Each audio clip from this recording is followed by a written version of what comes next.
Good morning. I have some advice to you guys in mainstream media.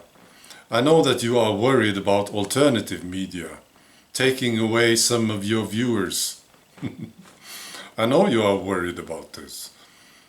And this is my advice. Don't invite the very, very stupid people into your TV studios. And stop calling them experts. Call them stupid. That would be more appropriate. There is a debate right now in Sweden. Robberies against young people has increased a lot lately. And we all know why. So they talk about this. And now this is serious, it is. Many of these victims are injured physically. And there was a guy who was killed last week.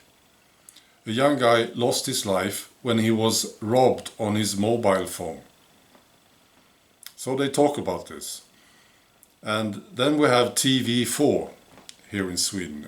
That's like CNN, quite similar to CNN. Maybe not as bad, but it's really bad. It is. TV4. So they had this law expert in the studio. His name is Sven-Erik. And he recommended this. Those who are worried about being robbed, abused or murdered, they should dress down and look poor. He said you should look as if you don't own anything. That was his advice. And the TV4 news anchor in the studio, he was tagging along on this, and he said the reason why the robberies against young people has doubled is that young people nowadays have such expensive clothes and they have mobile phones. Yeah. You know, I thought it was the assholes who are doing the robberies and the abuse and the killing. I thought it was them. But not according to TV4, apparently. No, it's the people who are robbed. They look too good, you know, and they are carrying mobile phones. That's the problem. And this is like a trend here in Sweden, blaming the victims. Yeah. And we see it with the police. The police, some time ago, they made a recommendation to parents.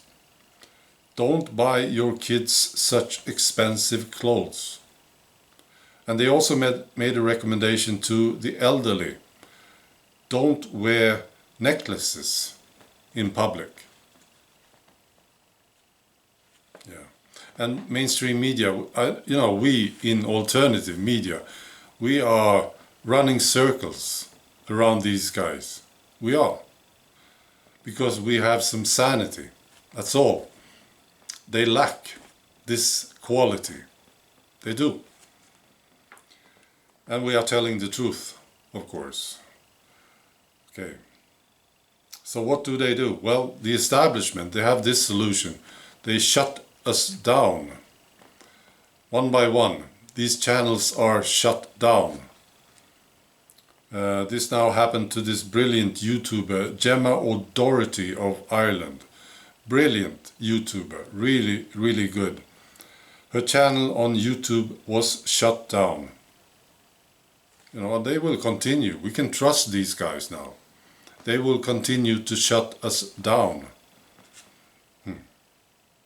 Now, it's not working. It's not going to work, see? People will continue to speak up. People will not forget. They will not change their minds. And we find alternative platforms. So it's not going to work. You know. And more people will wake up. That's the trend. It's going to continue to grow. This awakening that we see here in Western societies. So here are two stories that mainstream media will not touch. The first one is from the United States. Kathy Hsu. She's the former Miss Michigan. Yeah, an attractive lady. So she won this title, and now she was stripped of this title. So why? Because she refused to wear a hijab. You know, one of these Muslim veils back in 2018. And she has been tweeting. She's been tweeting insensitive statistical tweets. And she likes Trump. So she was stripped of her Miss Michigan title. And finally, I have another story from the United States. This is about the border between Mexico and the United States. And you know, President Trump, he put pressure on the Mexican government, and they decided to send troops to the border. And the Democrats, I was very surprised by this. The Democrats didn't like it. Well, they said it was a terrible idea. It wouldn't work. It was useless, pathetic, and so on. There was a comment from Senator Chuck Schumer. He said, President Trump has a habit of talking tough and then retreating because his policies often can't be implemented or don't make sense. So what happened? Well, it actually worked, yeah. Thanks to these guys from Mexico, these troops sent to the border, it's been a tremendous drop. Yeah.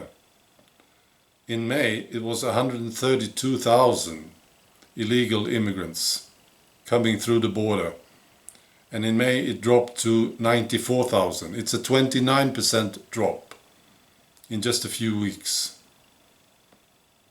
And the improvement was even more dramatic for family units and unaccompanied minors. Two categories that have accounted for an unusually large share of the recent flood. And then they had this policy, remain in Mexico, which means that they didn't cross the border, leaving it to the US offices, the agencies, to deal with it. They had to stay in Mexico, you see. And this was apparently a good call as well, because it was easing the pressure on the US immigration agencies. And before Trump negotiated the deal with Mexico, Homeland Security had to release more than 1,200 illegal immigrants into the United States every day. Every day, 1,200 of them. Because Congress did not allocate enough resources to deal with it, you see. And now this has dropped by 85%. It's less than 200 illegal immigrants are being released each day. So it is working. All right. Now that's all. Be good. Bye.